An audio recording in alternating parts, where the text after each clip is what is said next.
오늘 말씀 시편 115편 1절 아까 봉독해 주신 분께서 우리말 성경으로 읽어 주신 것 같아요. 네, 어린이들도 있고 그래서 좋습니다. 그 우리말 성경 봉독을 들으니까 먼저 언급하고 들어가야겠다는 생각이 들었습니다. 거기서 영광이 우리에게 있지 않습니다. 이 표현도 굉장히 좋은 번역인데 원어에서는 그렇게 표현하지 않고 영광 우리에게 주지 마십시오. 이렇게 개역개정에는 영광을 우리에게 돌리지 마옵소서. 이게 좀 더 비슷한 번역인 것 같아요. 어쨌든 직역하면은 영광을 우리에게 주지 마십시오. 영광을 우리에게 주지 마십시오. 오직 하나님은 인자하시고 진실하심으로 주의 이름에만 영광을 주십시오. 영어로 하면 give glory 이렇게 하죠. 영광을 주다 이렇게 표현할 수 있는데 성경은 그렇게 말하고 있습니다. 시편 저자는 영광을 우리에게 돌리지 마시고 하나님의 이름에만 돌리십시오라고 말하고 있습니다. 이 표현이 어쩌면 우리에겐 굉장히 낯설 수 있습니다. 설교 제목이 영광 우리에게 돌리지 마십시오 이렇게 하고 시작했지 않습니까? 굉장히 낯설 수 있는데 왜 낯서냐면 영광을 하나님께 돌립니다 이 표현은 우리가 굉장히 익숙합니다. 혹은 모든 영광을 하나님께 이런 표현도 굉장히 익숙하고 우리가 많이 고백을 하는 것 같아요. 그런데 반대로 영광을 우리에게 돌리지 마십시오 이 표현은 우리가 전혀 쓸 일이 없는 것 같아요. 그렇죠?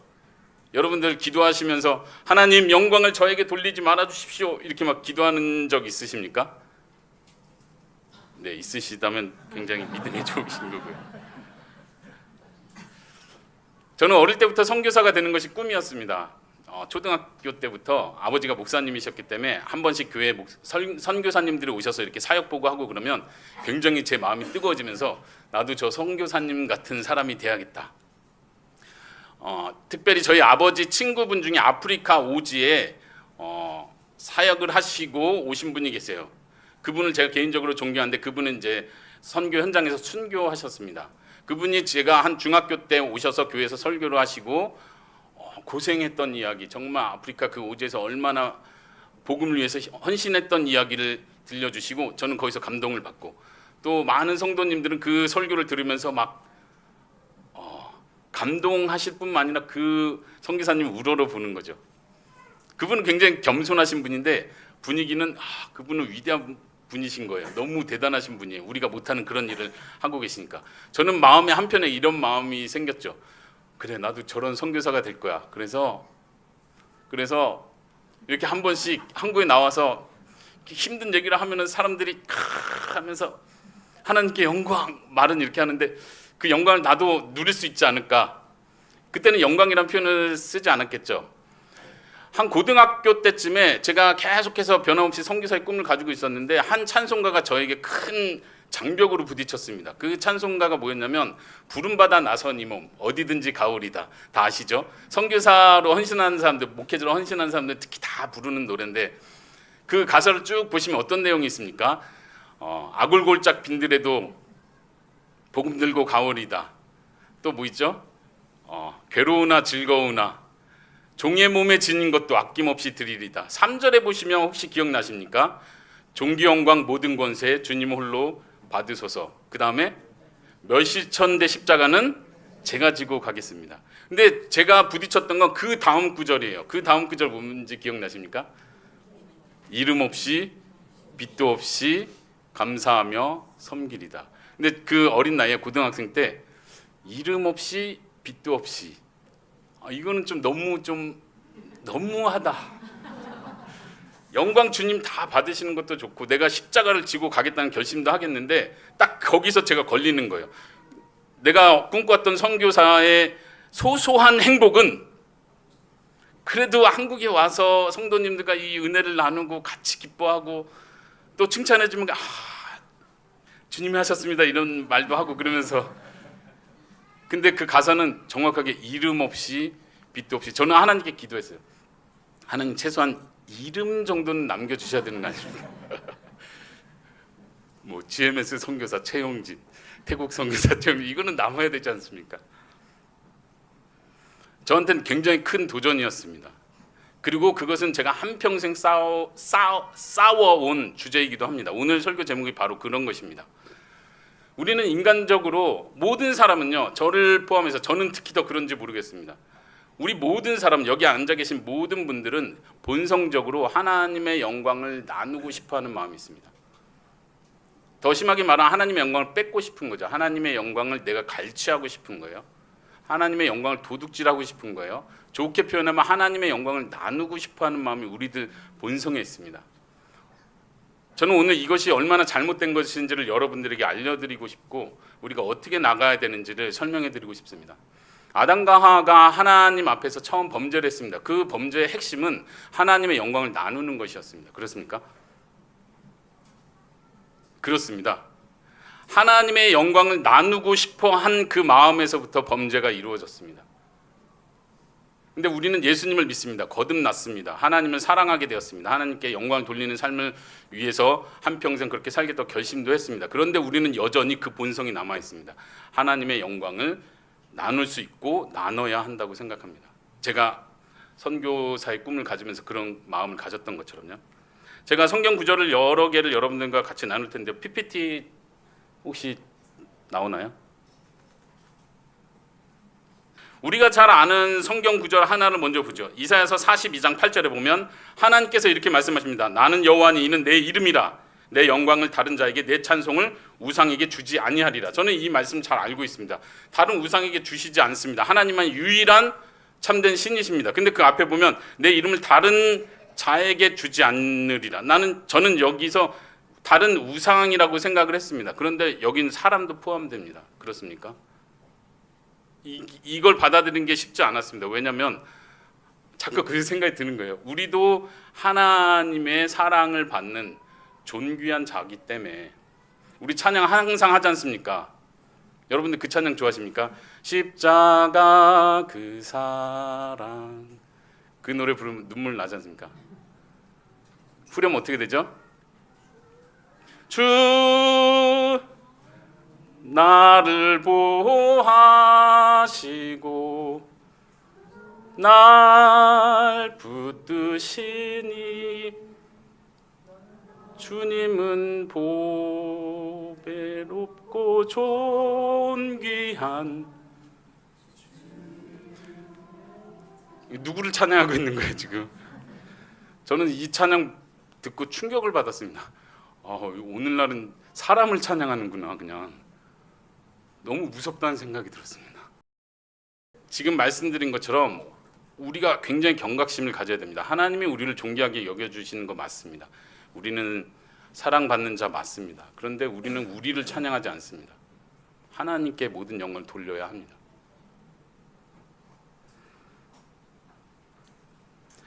이사야서 43장 21절에 이 백성은 내가 나를 위하여 지었나니 나를 찬송하게 하려 함이니라. 하나님께서 우리를 구원하시는 목적도 마찬가지입니다. 이사야서 43장 21절 이후로 쭉 보면요. 글씨가 작죠. 한번 쭉 보시기 바랍니다. 제가 읽어보겠습니다. 이 백성은 내가 나를 위하여 지었나니 나를 찬송하게 함이니라. 그러나 야곱아, 이스라엘 백성, 하나님의 백성들을 향해서 말하죠. 너는 나를 부르지 아니하였고 이스라엘아 너는 나를 괴롭게 여겼으며 내 번제의 양을 내게로 가져오지 아니하였고 내 제물로 나를 공경하지 아니하였느니라. 나는 제물로 말미암아 너를 수고롭게 하지 아니하였고 유향으로 말미암아 너를 괴롭게 하지 아니하였거늘 너는 나를 위하여 돈으로 향품을 사지 아니하며 희생의 기름으로 나를 흡족하게 하지 아니하고 내 죄의 짐으로 나를 수고롭게 하며 내 죄악으로 나를 괴롭게 하였느니라. 나 곧 나는 나를 위하여 내 허물을 도말하는 자니 내 죄를 기억하지 아니하리라. 반전이 있죠. 너는 나를 괴롭게 했다. 그러나 나는 내 죄를 도말한다. 왜요? 나를 위해서. 이해되십니까? 우린 이걸 이해해야 합니다. 하나님의 마음을 이해해야 합니다. 우리는 너무 잘못 생각하고 있는 게 뭐냐면 하나님이 나를 사랑하셔서 예수님을 보내셨다는 게 제일 중요한 핵심이라고 생각해요. 근본이라고 생각해요. 그러니까 내가 존귀해질 수밖에 없는 거예요. 하나님이 나를 위해서 그 아들 보낼 정도로 나는 이만큼 존귀한 사람이야. 하나님 그렇게 말씀하시지 않습니다. 하나님은 하나님의 이름을 위해서 우리 죄를 도말하시면서 그 위해서 하시는 말씀이 그거예요. 너는 나를 괴롭게 만든 사람이다. 근데 내 이름 때문에 내가 너 죄를 용서해주고 기억하지 않겠다. 이 말씀을 이해하십니까? 우리가 구원을 위해서 한 일이 무엇이 있습니까? 구원론에서, 구원교리에서 많이 배우죠. 우리가 한 일은 무엇입니까? 다 하나님의 은혜지만 우리가 한 일이라고는 겨우 예수 그리스도를 주로 고백한 것뿐입니다. 그것도 하나님의 은혜입니다. 이렇게 말할 수 있는데 저는 그렇게 생각하지 않습니다. 우리가 한 일은 죄 지은 것뿐입니다. 구원과 연관해서 우리가 한 일은 죄 지은 것뿐입니다. 그리고 하나님이 다 하셨습니다. 그래서 모든 영광을 하나님이 받으셔야 되는 겁니다. 우리는 이렇게 말해야 됩니다. 하나님, 저에게 영광을 돌리지 마십시오. 저에게 영광을 돌리지 마십시오. 주는 인자하시고 신실하심으로 하나님의 이름에만 영광을 돌리셔야 합니다. 그것이 맞습니다. 우리가 이렇게 고백할 수 있기 바랍니다. 이 부분을 잘 이해하지 못할 거라고 생각합니다. 워낙 그런 찬양들이 많아서요. 진짜 그런 찬양들이 너무 많아서, 사람을 찬양하는 찬양들이 너무 많아서 여러분들이 이해를 못할 거예요. 너무 우리가 이게 익숙해져 있습니다. 그냥 어쨌든 하나님이 최고로 영광 받으시고, 제가 지금 표현하려고 하는 게 그거예요. 어쨌든 하나님이 최고로 영광 받으시고 그 다음 우리도 누릴 게 있다라고 자꾸 생각하는 거예요. 그 다음, 그 정도는 누릴 수 있다고 생각한다니까요. 그게 신앙이 더 오래될수록, 봉사를 더 많이 할수록, 저같이 선교사가 되고 주님의 복음을 위해서 다른 걸 다 포기하고 주님의 일을 위해서, 나라를 위해서 뭔가 했다고 하면 그 마음을 버리기가 굉장히 힘들어요. 오후 사역에서 제가 선교 사역을 보고하겠지만, 제가 한 일을 막 장황하게 늘여다 놓으면 제가 영광을 안 받는 게 말이 됩니까? 하나님이 저를 사용해 주셨습니다. 하나님이 저를 통해서 이런 일을 하셨습니다. 하나님이 하셨습니다라고 말하지만 제가 영광을 안 받을 수 있어요? 제가 했는데요. 결국은 하나님 주신 힘으로 제가 했는데요. 제가 영광 받는 게 잘못됐나요? 성도님들이 목사님, 선교사님 수고 참 많으셨네요. 예. 이거 잘못됐나요? 잘못됐다고 말하는 겁니다. 그게 아니라는 겁니다. 그렇게 말하는 게 잘못됐다는 겁니다. 근데 우리는 그게 익숙해가지고 그냥 그거는 괜찮다라고 자꾸 생각을 해요. 구원받았고 죄를 회개했고 날마다 회개하려고 살고 주님을 위해서 살고 주님이 나를 위해서 이렇게 해준 거, 그 은혜를 항상 생각하면서 그 나름대로 노력을 하고 있으니까 거기에 대해서는 칭찬받고 인정받고, 사람들이 영광이라는 표현은 안 쓰죠. 영광이라는 표현은 사람에게 쓰지 않습니다. 우리는 이단이 아닌 이상. 그러나 영예를 돌리고 칭찬하고 인정해주고 이런 게 다 영광의 부류입니다. 우린 그거를 충분히 흡수하고 싶어합니다. 누가 나 인정해주지 않으면 화가 나고 슬퍼지고 괴로워집니다. 여러분들의 아기를 키우고 계신 분도 계시고 다 키운 분도 계시고, 주부들은 특별히 아이들 키우면서 굉장히 고생했잖아요. 아이 키우는 게 힘드세요? 인정 안 해주는 남편이 힘드세요? 인정 안 해주는 게 힘들어요. 내가 좀 고생하고 그거 좀 인정해주면 훨씬 마음이 가벼워져요. 인정 안 받으면 사람은 죽습니다. 사람은 본성적으로 인정을 받으려고 합니다. 그리고 그게 내가 인정받기 합당하다고 생각합니다. 그래서 우리는 모든 영광 하나님께 돌리지 못합니다. 모든 영광, 말은 모든이라는 단어를 쓰는데 우리는 모든 영광 하나님께 돌리지 않습니다. 하나님과 나눠야 한다고 생각합니다. 하나님 99.999% 받으시고요. 저는 0.0001%는 그래도 제가 누릴 수 있다고 생각합니다. 이 정도는 하나님도 저 사랑하시니까 인정해 주시겠죠. 그래서 제가 그 다음 성경 구절을 준비해 봤습니다. 에스겔서 36장. 하나님께서 이렇게 말씀하십니다. 그러나 이스라엘 족속이 들어간 그 여러 나라에서 이스라엘이 더럽힌 내 거룩한 이름을 내가 아꼈노라. 그러므로 너는 이스라엘 족속에게 이르기를, 에스겔 선지자에게 말하는 것, 주 여호와께서 이같이 말씀하시기를, 이스라엘 족속아, 내가 이렇게 행함은 너를 위함이 아니요 너희가 들어간 그 나라에서 너희가 더럽힌 나의 거룩한 이름을 위함이라. 하나님께서 구원을 예언하시면서 약속하시면서 하시는 말씀이고, 너희를 위해서 내가 일을 하는 게 아니다. 충격적이지 않습니까? 예수님을 보내셨습니다. 십자가에 죽게 하셨습니다. 여러분을 위해서 그렇게 하신 게 아니란 얘기예요. 하나님의 이름과 하나님의 영광을 위해서 그렇게 하셨다는 거예요. 그게 이해가 되십니까? 아니 그래도 날 사랑하시니까, 예수님이 하나님이 세상을 이처럼 사랑하사 독생자를 주신 거 아닙니까? 맞아요. 그런데 하나님의 최종 궁극적 목적이 무엇인지를 이해 못하면 안 됩니다. 이 우선순위가 바뀌면 안 된다는 얘기입니다. 하나님은 철저히 우리를 위해서가 아니라 하나님 자신의 영광을 위해서 그 일을 하십니다. 그걸 받아들이십시오. 그거를 인정하시고 그게 복음의 핵심이라는 걸 깨달으십시오. 에베소서에서 이렇게 말합니다. 찬송하리로다 하나님 곧 우리 주 예수 그리스도의 아버지께서 그리스도 안에서 하늘에 속한 모든 신령한 복을 우리에게 주시되 곧 창세 전에 그리스도 안에서 우리를 택하사 우리로 사랑 안에서 그 앞에 거룩하고 흠이 없게 하시려고 그 기쁘신 뜻대로 우리를 예정하사 예수 그리스도로 말미암아 자기 아들들이 되게 하셨으니 이는 그가 사랑하시는 자 안에서 우리에게 거저 주시는 바 그 은혜의 영광을 찬송하게 하려는 것이라. 분명합니까? 우리를 하나님의 아들들이 되게 하신 이유, 궁극적인 목표, 은혜의 영광을 찬송하게 하려는 것입니다. 에베소서 11장 1장 11절 그 이후에도 똑같은 표현이 나옵니다. 모든 일을 그의 뜻에 결정대로 일하시는 이의 계획을 따라 우리가 예정을 입어 그 안에서 기업이 되었으니 이는 우리가 그리스도 안에서 전부터 바라던 그의 영광의 찬송이 되게 하려 하심이라. 그 안에서 너희도 진리의 말씀 곧 너희의 구원의 복음을 듣고 그 안에서 또한 믿어 약속의 성령으로 인치심을 받았으니 이는 우리의 기업의 보증이 되사 그 얻으신 것을 속량하시고 그의 영광을 찬송하게 하려 하심이라. 궁극적인 목적이 분명히 드러나죠. 이것이 궁극적인 목적입니다. 모든 영광은 하나님께 돌려져야 합니다. 영광이 우리에게 돌려져서는 안 됩니다. 사람에게 돌려져서는 안 됩니다. 에스겔서에서 이렇게 말씀하십니다. 아까 에스겔서 말씀 좀 살펴봤죠. 여기서 한 번 더 반복해서 말합니다. 36장 32절에 주 여호와의 말씀이니라 내가 이렇게 행함은 너희를 위함이 아닌 줄을 너희가 알리라. 계속 하나님께서 강조하시죠. 왜 강조하시는지 아세요? 보세요. 하나님이 얼마나 분명하게 말하는지. 이스라엘 족속아 너희 행위로 말미암아 부끄러워하고 한탄할지어다. 하나님의 명령이에요. 부끄러워 좀 해라. 너네는 이렇게 죄를 졌는데 내가 너 죄를 사해준다. 부끄러운 줄 알아라. 이해가 되세요?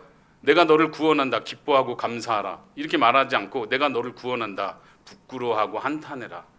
여러분들 구원받아서 부끄럽고 한탄하십니까?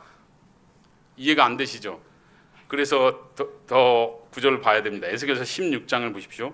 이는 내가 내 모든 행한 일을 용서한 후에 너가 기억하고 놀라고 부끄러워서 다시는 입을 열지 못하게 하려 함이라.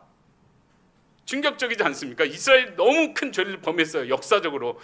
그래서 당연히 멸망시켜야 당연해요. 그런데 하나님은 하나님의 신실하심과 인자하심 때문에 우리 이스라엘 백성을 구원하시겠다고 약속하시는 거예요. 그러면서 이렇게 말씀하십니다. 내가 너를 용서한 후에 너는 기억해야 된다. 그리고 놀라고 부끄러워야 된다. 그리고 다시는 입을 열지 못하게 될 것이다. 무슨 입을 못 연다는 거예요? 무슨 입을 못 연다는 거겠습니까? 찬양을 못한다는 얘기가 아니라 그래도 저는 좀 괜찮죠. 그래도 저는 좀 믿음을 가졌죠. 그래도 저는 하나님을 섬기려고 노력했었죠. 아예 입을 못 열게 하겠다는 거예요. 자랑하려고 하는 그 모든 자랑을 다 뺏어가시겠다는 거예요. 너가 한 건 나를 괴롭게 한 것밖에 없다. 그러나 나는 너의 죄를 용서한다. 내 이름을 위하여. 이게 구약의 이야기니까 또 이해가 안 됩니다. 그건 구약 이스라엘 백성, 그 죄 많이 지은 이스라엘 백성들 얘기고 우리도 이스라엘 백성이라는 거 잘 알죠. 그런데도 나에게는 잘 적용이 안 돼요. 저는 이런 생각을 해봤습니다. 여러분들 한번 잘 생각하고 마음속으로 대답해 보십시오. 지금 이 말씀이 에스겔서 16장 63절 말씀이 오늘날 우리 신약의 은혜의 시대에 살고 있는 우리에게도 그대로 적용될 수 있을까요? 적용돼야 하는 건가요? 좋습니다. 그러면 여러분들이 천국에 가서도 이 말씀이 적용될까요? 하나님의 영광의 날에 이르렀습니다. 최후의 심판이 있고 지옥과 천국이 나눠졌습니다. 여기서도 이게 적용될까요? 어렵죠. 저는요 적용된다고 믿습니다. 왜 그러죠? 말이 됩니까? 그럼 천국에서 부끄러워해야 됩니까? 우리가? 천국에서 수치스러워하고 한탄하고 있어야 됩니까? 요한계시록 5장 12절에 보면 이렇게 나옵니다. 큰 음성으로 이르되 천국의 환상을 보여주죠. 보좌의 환상을 보여줍니다. 죽임을 당하신 어린 양은 능력과 부와 지혜와 힘과 존귀와 영광과 찬송을 받으시기에 합당하시도다. 여기서 누구를 찬양합니까? 우리를 구원하신 만왕의 왕이신 예수 그리스도를 찬양하는 것이 아니라 죽임을 당한 양을 찬양합니다. 뭐죠? 죽었는데 지금 이 요한계시록의 원어에 보면 이렇게 표현됩니다. 완료형으로 표현돼요. 과거 완료. 이미 죽임을 당한 양. 그러면 피 흘리고 쓰러져 있겠죠. 근데 성경은 요한계시록 표현하기를 그 양이 서 있다고 표현합니다. 살아 있다고 표현해요. 이미 죽임을 당한 그 양이 서 있다. 그리고 하나님의 인봉을 떼기 위해서 두루마리를 잡습니다. 그때 찬양이 쏟아지는 거죠. 근데 그 찬양의 대상은 죽임을 당한 양입니다. 여러분들 천국 가서도 이 찬양 하시겠습니까? 아니요. 부활하신 예수님을 찬양하겠습니다. 우리에게 힘과 능력을 주셨던 하나님을 찬양하겠습니다. 예수님을 찬양하겠습니다. 우리의 구원자 되시고 우리의 왕이신 예수님을 찬양하겠습니까? 그것도 찬양하겠지만 우리가 찬양하는 이유는 여기에 있습니다. 여러분들이 천국에 가서 여러분들이 이 세상에서 지은 죄를 다 잊어버릴 거라고 생각하십니까? 속지 마십시오. 하나님은 잊어버리실지라도 우리는 잊어버릴 수 없습니다. 하나님은 잃어버리겠다고 말씀하셨지만 우리는 내 죄를 천국에서도 계속 기억하면서 내가 왜 이 땅에 사는 동안 예수님의 마음을, 하나님의 마음을 그렇게 아프게 했나를 괴로워하면서 그 죄를 위해서 죽으신 예수님을 찬양할 것입니다. 내가 이렇게 악한 죄인이었는데 나를 위해서 죽으셨다니. 여러분들 죄를 기억하지 못하면 여러분은 천국에서 죽임당하신 예수님을 찬양할 이유가 전혀 없습니다. 아이고 불쌍해라 하고 있겠죠. 아이고 불쌍해라. 뭐 사람들이 얼마나 그렇게 심각한 죄를 졌다고 그 높으신 분이 죽기까지 했었을까 이러고 있을 겁니까? 아니요. 내 죄가 크면 클수록 주님을 찬양하는 그 목소리는 더 커집니다. 내 죄가 얼마나 심각한지를 기억해낼수록 내가 부끄러워질수록 그분이 영광스러워지는 것입니다. 그것을 이해하십니까? 근데 우리는 그렇게 생각하지 않습니다. 많이 좋아졌다고 생각합니다. 예수님 믿고 10년 지나 20년 지나서 너무 좋아졌어. 정말 옛날에는 욕도 많이 하고 진짜 남을 미워 그랬는데 지금은 감사합니다. 하나님의 은혜입니다. 은혜입니다. 은혜인 거 맞는데요. 내가 높아지고 있어요. 내가 높아지는 이상 하나님은 높아질 수 없습니다. 우리는 본성상 하나님의 영광을 나누려는 욕망이 있다고 했습니다. 그게 죄의 본성입니다. 그건 죽을 때까지 사라지지 않습니다. 우리는 한평생 그것과 싸워야 합니다. 그래서 시편 기자가 말한 것처럼 영광을 저에게 돌리지 마십시오. 하나님 영광을 저에게 주지 마십시오. 사람들이 뭐라고 하든 여러분들 저한테 영광을 돌리지 말아주세요. 저한테 영광을 돌리지 말아주세요. 오직 하나님께만 영광을 돌리셔야 합니다. 계속 이렇게 말씀하셔야 됩니다. 이 말씀 안 하면 나도 모르게 그냥 영광을 다 은근히 누립니다. 은근히 누리는 게 문제죠. 우린 대놓고 누리지 않습니다. 저는 영광스러운 사람이고 전 대단하고요. 하나님이 능력 주시고 재능 주셔서 저는 훌륭하다고 생각합니다. 저에게 영광을 돌리셔도 합당합니다라고 말하는 사람은 없어요. 은근히 하는 거예요. 그게 무서워요. 우리 속에 그게 잠재되어 있습니다. 여러분들이 여러분 자신을 계속해서 살펴보시기 바랍니다. 살펴보시지 않으면 발견되지 않습니다. 그리고 나는 잘하고 있다고 생각합니다.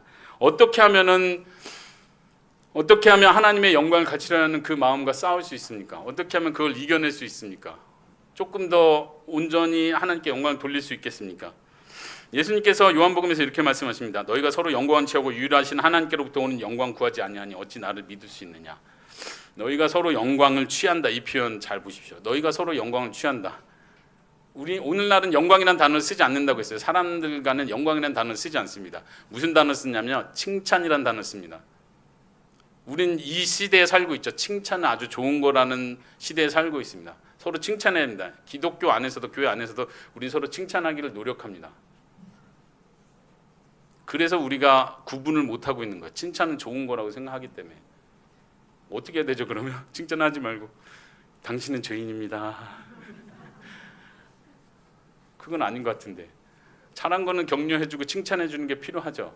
그런데 그 속에 우리도 모르는 사이에 분별하지 않는 사이에 계속해서 그 영광을 칭찬을 받기에 합당한 자라고 생각을 계속 만들어 간다는 거예요. 어릴 때부터 어린 아이들 칭찬하는 것도 조심해야 한다고 하죠. 말을 지혜롭게 하셔야 돼요. 무조건 칭찬하면 안 되죠. 지혜롭게 하셔야 돼요. 무엇을 칭찬해야 될지 어떻게 칭찬해야 될지 고민하셔야 되죠. 어른들 사이에도 마찬가지예요. 대단하십니다. 훌륭하십니다. 막 내뱉지 마세요. 하나님께 돌려줘야 될 말들은 막 사람에게 막 쏟아붓습니다. 예수님이 하시는 말씀이 너희가 서로 영광을 주고받고 있는데 하나님께서 주시는 영광을 너희가 어떻게 알겠느냐? 하나님께서 주시는 영광은 예수님 뿐이십니다. 우리는 예수님을 보고 그분을 통해서 하나님의 영광을 봅니다.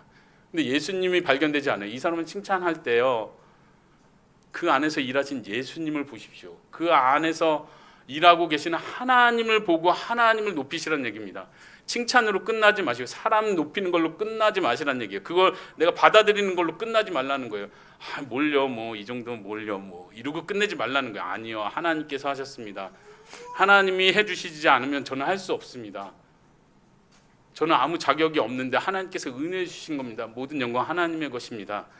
할 수 있는 대로 이렇게 고백을 하십시오. 영광을 저에게 돌리지 마세요. 저는 아닙니다. 하나의 방법이겠죠.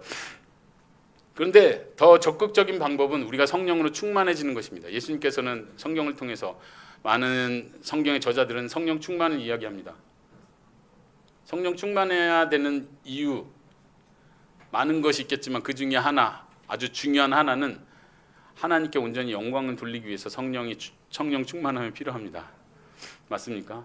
이해되시죠? 여러분들 성령 충만한 사람 보셨습니까? 주변에 혹은 신앙생활 해오시면서 성령 충만하다고 말해주는 사람을 본 적은 있는 것 같아요. 그런데 그 사람이 영광을 다 취하는 걸 같이 봤어요. 뭐지? 성령 충만한 결과 자기가 영광을 받더라고요. 뭐죠? 성령 충만해야 되는 이유는 모든 영광을 하나님께 돌리기 위해서 그것이 필요합니다. 왜냐하면 예수님께서도 성령 충만함으로 하나님 아버지께 영광을 돌리셨기 때문입니다. 요한복음 7장 18절에 이렇게 말합니다. 스스로 말하는 자는 자기 영광만 구하되 보내신 이의 영광을 구하는 자는 참되니 그 속에 불의가 없느니라. 예수님 자신을 가리켜 말씀하시는 거예요. 보내신 이의 영광을 구하는 자, 누가요? 예수님께서 보내신 하나님 아버지의 영광을 구하시는 분이요. 자기 스스로 영광을 구하지 않는다고 말씀하십니다. 요한복음 17장에서 이렇게 기도하십니다. 아버지께서 내게 하라고 주신 일을 내가 이루어 아버지를 이 세상에서 영화롭게 하였사오니 아버지와 창세전에 내가 아버지와 함께 가졌던 영화로서 지금도 아버지와 함께 나를 영화롭게 하옵소서. 이 세상에서 하나님께서 명령한 모든 걸 그대로 지키셨습니다. 하나님께서 하신 말씀만을 전하시는 분이셨습니다. 이게 어떻게 가능했죠? 요한복음 3장 34절에 이렇게 말합니다. 하나님이 보내신 이는 하나님의 말씀을 하시나니 이는 하나님이 성령을 한량없이 주심이라. 믿으십니까? 성령으로 충만한 자는요, 하나님의 말씀만을 전합니다.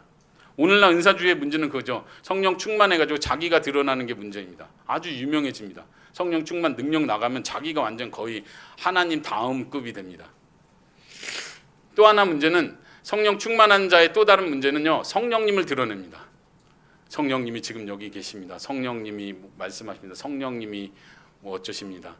성령님은 절대 그렇게 역사하지 않습니다, 여러분. 성령님은 예수님의 영광을 드러내십니다. 예수님의 영광을 드러낸다는 건요, 죄의 문제를 다룬다는 얘기입니다. 예수님께서 우리 죄를 위해서 십자가에 죽으신 그것을 분명히 밝혀 보여 알게 하신다는 뜻입니다. 결코 사람을 높이는 방향으로 가지 않습니다. 성령님은 예수님을 드러내십니다. 요한복음 16장 14절에 그가 성령님을 가리킵니다. 내 영광을 나타내리니 내 것을 가지고 너희에게 알리시겠습니다. 보혜사 성령이 오시면 그렇게 한다고 말했죠. 빌립보서에 보면 이렇게 말합니다. 우리가 많이 들었던 내용입니다. 이러므로 하나님이 그를 지극히 높여 모든 이름 위에 뛰어난 이름을 주사 하늘에 있는 자들과 땅에 있는 자들과 땅 아래 있는 자들로 모든 무릎을 예수 이름에 꿇게 하시고 모든 입으로 예수 그리스도를 주라 시인하게 하셨다. 여기서 끝나지 않죠. 뭡니까? 하나님 아버지께 영광을 돌리게 하셨다.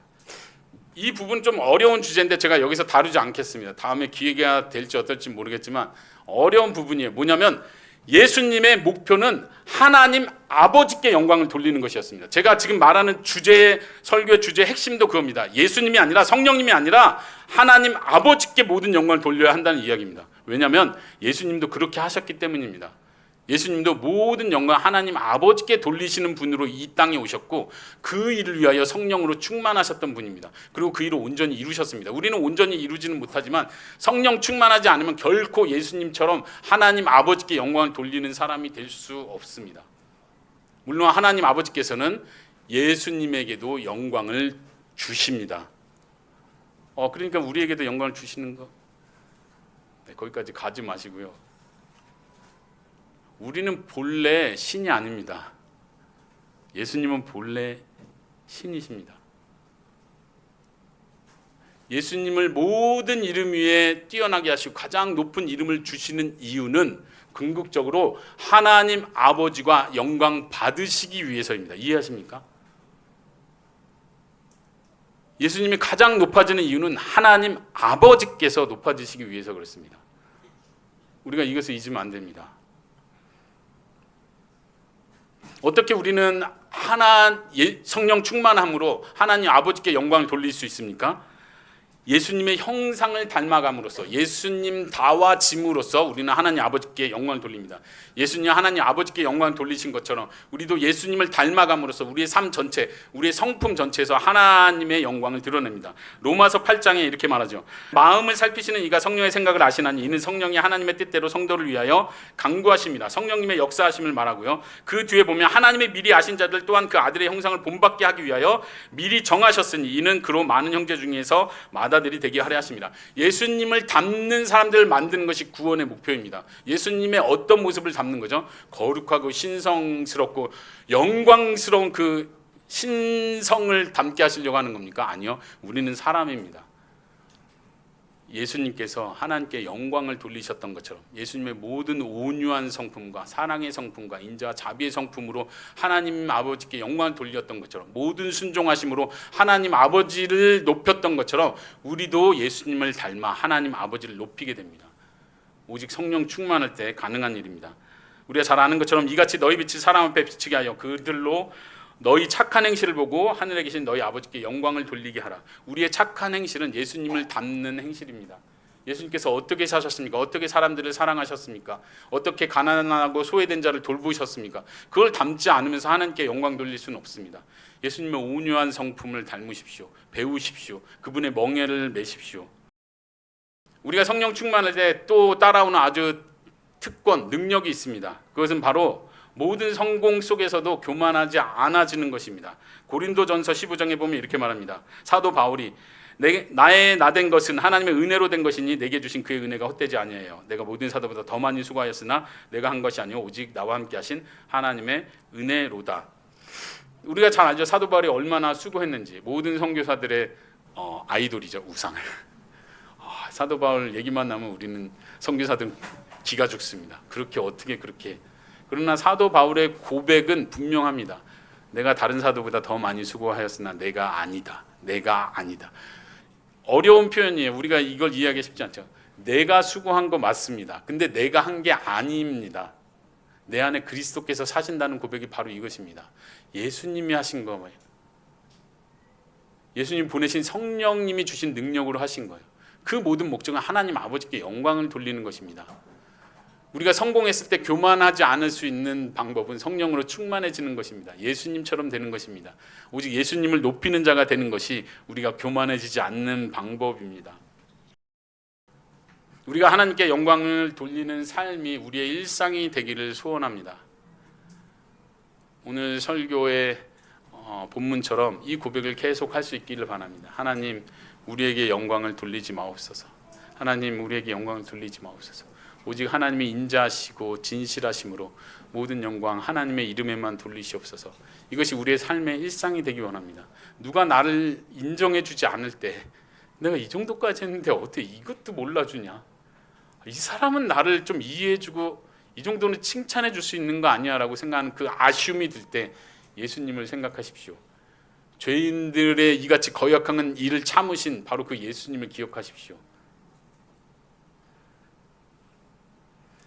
우리의 모든 삶의 목표는 예수 그리스도를 통한 하나님 아버지를 높이고 경배하고 영광 돌리는 것입니다. 하나님께서 그 일을 위해서 우리를 구원하셨습니다. 아까 에베소서 살펴봤는데 한 번 더 살펴봅니다. 에베소서 2장에 긍휼이 풍성하신 하나님이 우리를 사랑하신 그 큰 사랑을 인하여 허물로 죽은 우리를 그리스도와 함께 살리셨고 너희는 은혜로 구원을 받은 것이라.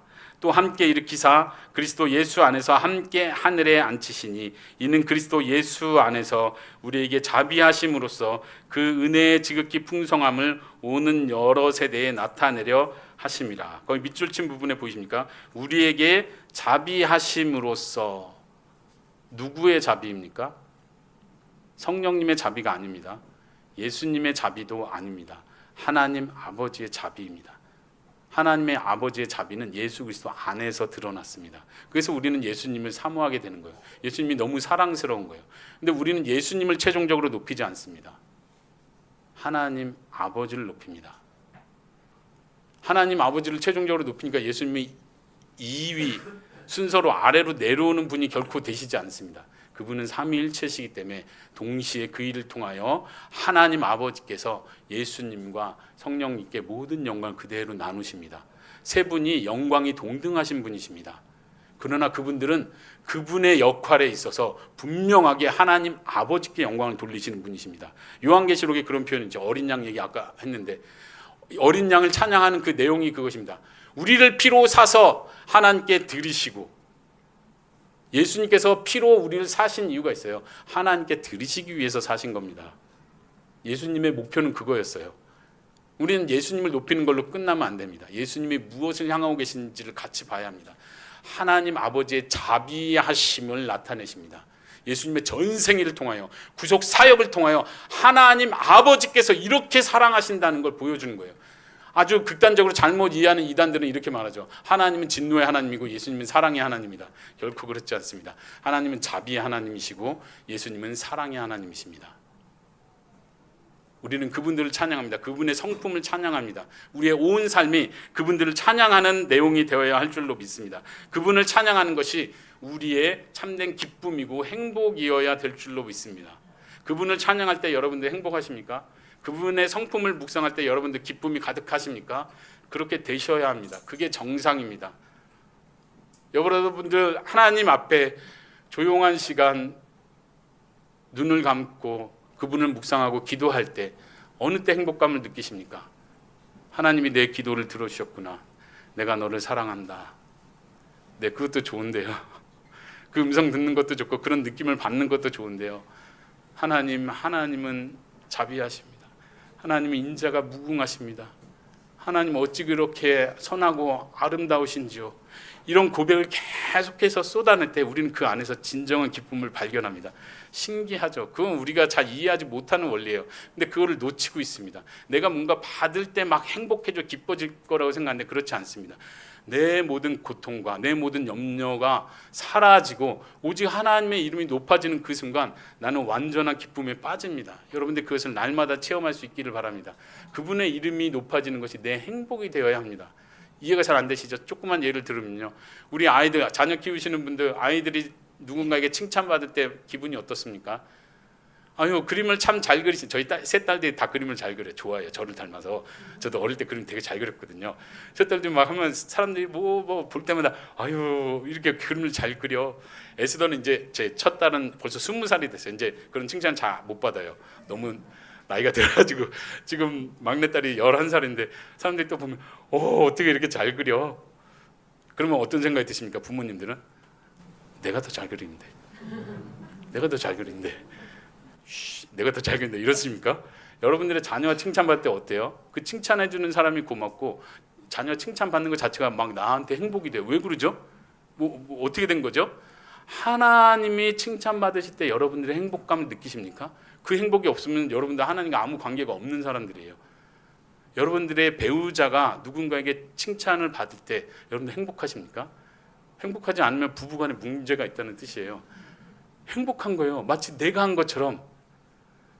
제 아내가 저를 너무 많이 칭찬 잘하거든요. 예전이나 지금이나. 그래서 저는 열심히 말려요. 제발 좀 남편 자랑 좀 그만하라고. 막 그래도 계속 칭찬하면 제가 뭐라고 말하냐면 당신은 나를 칭찬함으로 당신이 높아지려고 하는 것 같아. 이런 남편의 아내라고. 그냥 배우자하고 칭찬은 같이 올라가는 거예요. 그냥 남편이 칭찬받으면 내가 막 행복한 거고 아내가 누군가 인정받고 칭찬받으면 내가 행복한 거예요. 왜 그러죠? 하나님이 높임을 받을 때 제가 행복한 거예요. 여러분들 그 행복에 빠지시란 얘기입니다. 그게 진짜 행복이구나. 그래서 나도 하나님을 찬양하게 되는 거예요. 계속 그분을 높이면 내가 기뻐지는 거예요. 그런데요, 놀라운 사실이 하나 있습니다. 다른 사람이 그 또 하나님을 찬양하고 있으면요, 내가 할 거야, 내가 더 많이 찬양할 거야 이러지 않고요, 이 사람들이 하나님을 찬양하는 게 너무 기쁜 거예요. 내가 찬양하는 그 하나님을 찬양하는구나. 갑자기 생각난 예가 하나 있는데, 태국에서 큰 그 시내에 있는 큰 백화점에 갔는데 태국 사람들이 K-팝 음악을 틀어놓고 댄스를 하고 있더라고요. 그 몰에서 이제 동아리 같은 장소를 내줬나 봐요. 저희 딸이 그걸 또 봤죠. 그 딸이 좋아하는 연예인이 한 명 있어요. 유일하게. 이름은 제가 까먹었어요. 근데 딸이 하는 말이 그 사람 노래를 지금 하면서 댄스를 하고 있대. 자기도 안다는 거예요. 그러면서 얘가 기뻐하더라고요. 아니, 남들이 그 자기가 좋아하는 그 사람을 남들이 좋아하는데 왜 자기가 기뻐요? 너무 막 뿌듯해하더라고요. 이제 많이 알려진 것 같다고 뿌듯해하더라고요. 여러분들, 선교가 무엇인지 아십니까? 다른 사람들이 그분을 찬양하는 걸 보고 싶어서 하는 게 선교입니다.